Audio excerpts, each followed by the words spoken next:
put the next question to Sadhguru. Right now, Nassim shared an interesting insight. He said that all that is fragile is going to break and will disappear. Now, the first thing I thought about is, well, the most fragile element in all this are humans. We are the most fragile element. Are we going to be this element that is going to break first in this world where technologies are going to be here, where Elon Musk and Google will put their satellites and Facebook would put these satellites in the air? Will we be the species who will disappear in this exciting transitional world? And what piece of advice can you share with us as humans? How do we adapt to this world? How do we remove that tension that we live in right now, this superfluous flow of information and all these concerns that we have? How can we address that? How can we adapt to that? How can we address anxiety? Because anxiety and depression is the world's most popular disease. Because now doctors say that it is much more pervasive than cancer and other diseases. What are we to do? Hello. Good afternoon, everybody.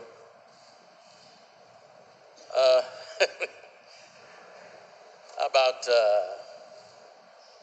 what is fragile will naturally collapse, of course.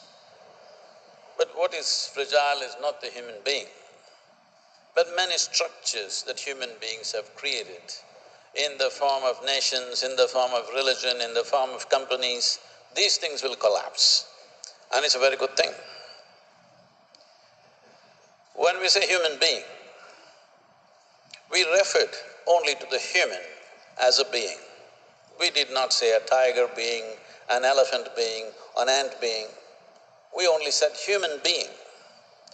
This means we have a capability beyond our survival process. Our life truly begins only when our survival is taken care of. Till now, at least the vaguely recorded history of 12 to 15,000 years, we've been only struggling for survival. I believe the next 25 to 50 years' time, the struggle for survival will be obliterated from this planet. That is when a human being will truly rise, because that is when the competence of a genuine human being comes into play. And that is the most important time for the human being, because you can truly be a human being. There was a time you would dominate the situation around you if you had the biggest muscles, because physical force was everything. But then mechanical machines came and suddenly your muscles look ridiculous, then you started seeing how slim you can be. Today, how big a brain you have, how much computing power you have within your head seems to be the dominating factor. This will be meaningless in the next probably, you should tell me, maybe I'm thinking 15 years' time. My timelines may not be right, you guys are the experts. But anything that you can do by collecting data, processing and expressing in different ways will be meaningless. Your silly little phone, the smartphone, will be able to do much better than you. Already it's beginning to. This Google lady is looking smarter than the oracles of the past. I just ask, I'm in Coimbatore in southern India, I ask, what's the weather in St. Petersburg? Without batting an eyelid, she tells me within half a second, what is the weather in St. Petersburg? So, the right time for human beings is coming. This fear of who is going to dominate. This idea of dominance itself comes from a very poverty consciousness. This idea of dominance, why I should dominate is because what is available is limited. If I dominate, I get more, you get less. This idea will be meaningless in the next 25 to 50 years' time. Well, will there be some misuse? Well, with everything there will be some misuse. But the use will overpower the misuse in a huge way because nations will not determine what happens with the technology. Companies will not determine what happens with the technology. It is the consumer who determines what happens with the technology. Tomorrow's dominance is not going to be of nations or companies, but of individual people. When this happens, only when this happens, human genius will unfold like never before. We've been crippled by our survival being so difficult. When survival is handled effortlessly, everybody is wondering, what about my job? Isn't it a great day when you don't have to go to your job and you have everything that you need? Isn't that what everybody is striving for? Why is everybody trying to be rich? So that I don't have to go to work today and still I have everything that I need. This is going to be the way for every human being on this planet. If technology moves as rapidly as it should without obstructive regulations and other stuff that can be done by certain governments. But this idea of national boundaries will be meaningless. I walked into the Google office some time ago, a couple of years ago, and if you look at this, you don't know in which country you are. It doesn't look like United States. There are Indians, there are Chinese, there are African people, there are every kind of people there. You don't know in which country you are. And that is going to be the future of the entire world. You don't know in which country you are. They won't look one way, they won't speak one way. In whichever language you speak, you're speaking Russian, but I'm perfectly understanding, which was never possible. So from the times of Genghis Khan to 19th century America, we've always thought of how to enslave people. I must tell you this, the most ancient civilization on the planet, which is the Indian civilization, always thought of how to liberate people. Even today, the highest value in the yogic system is liberation. How to liberate people has always been the way. I think this is not going to be a fringe idea. This is going to become the mainstream. The sooner the better. I hope I will get to see it. If you're afraid technology is moving fast, I'm afraid that it's moving too slow.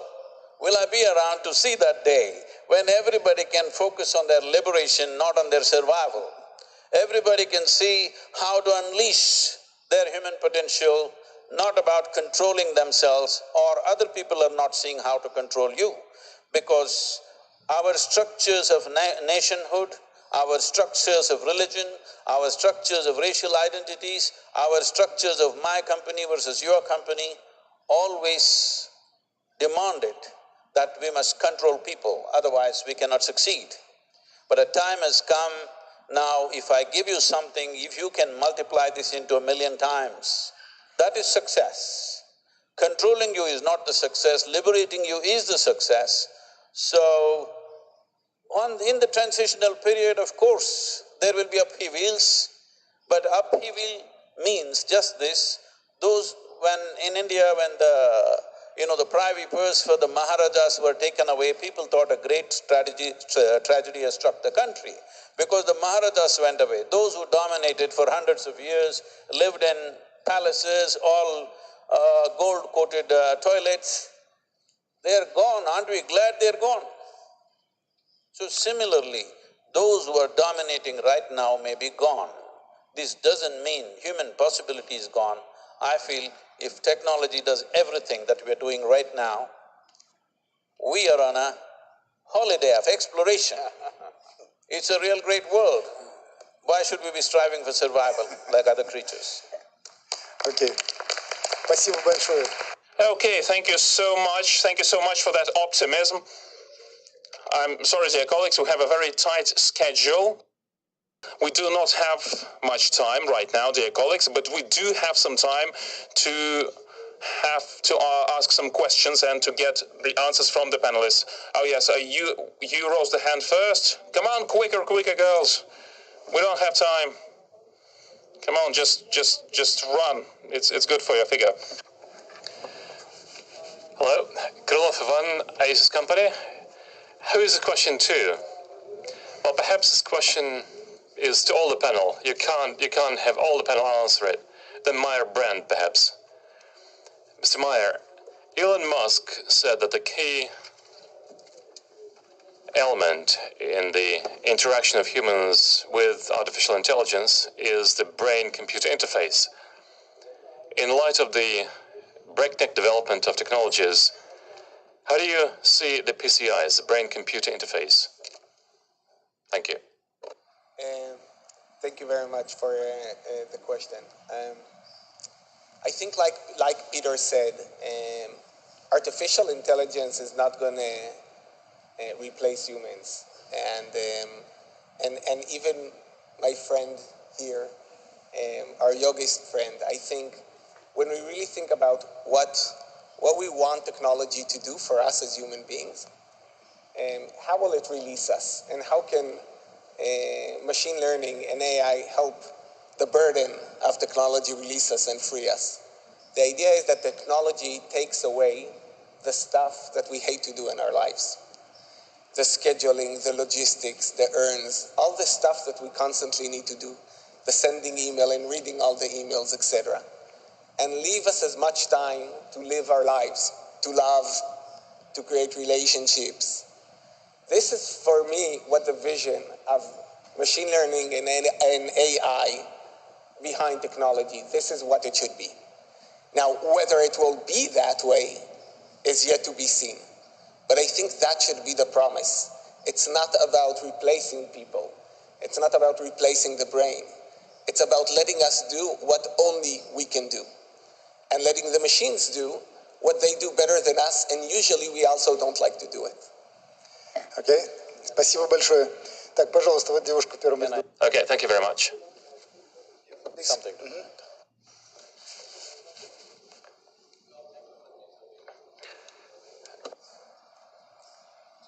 But as we have invested in upgradation of technologies, we have not invested time, energy, resource to upgrading individual human beings. If we don't do that, the negative will overtake. The tools that are given to us can be used whichever way. Technology doesn't have a mind of its own. We can use it this way or that way. So what kind of human beings are we going to produce is very important, so that investment also should happen.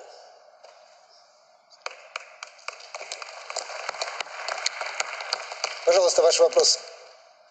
Please, your question. Right, please take my microphone. Hello. Hello. Alexander Chernobyl, Rare Earth magazine. My question is to Sadhguru. Sadhguru, thank you. Потому что трансляция. Хорошо, вопрос. Yeah, right. My question is this. You speak about the most important thing, the change of the human state of a human, the human condition of people. You are saying that we need to change spiritually as we grow technologically. If we fail in that, that will essentially become the slaves of our technologies. Am I correct in saying that?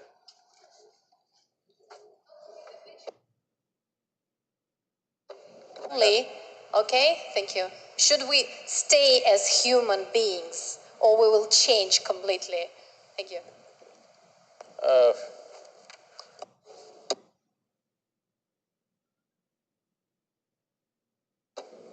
Now, but it is in the nature of the human being. Wherever you are, whatever you are, you want to be something more than what you are right now. If that something more happens, immediately you want to be something more and something more. If you look at this, there's an innate longing in every human being to expand limitlessly. If you want to expand limitlessly, we clearly know physical dimension is not the way to do it, because the nature of physicality exists only because of defined boundaries. So the moment you realize that more is not going to fulfill you, all is what you want. If all is what you want, you have to transition yourself from the physical to what is beyond the physical. When I say this, right now we're sitting here, everything physical about us is accumulated from outside, the food that we've eaten. But there's an intelligence inside of this. We unfortunately have limited ourselves till now to the human intellect, which largely functions on data. That is why that is what our technology friends are trying to make it obliterated from our lives. That the machines will do all those things where you collect data and do things. Till now, we've been only intellectual. But there is an intelligence within us which is capable of transforming a piece of bread into a human being. So this dimension of intelligence is what when individual human beings access, suddenly they look like extraordinary beings.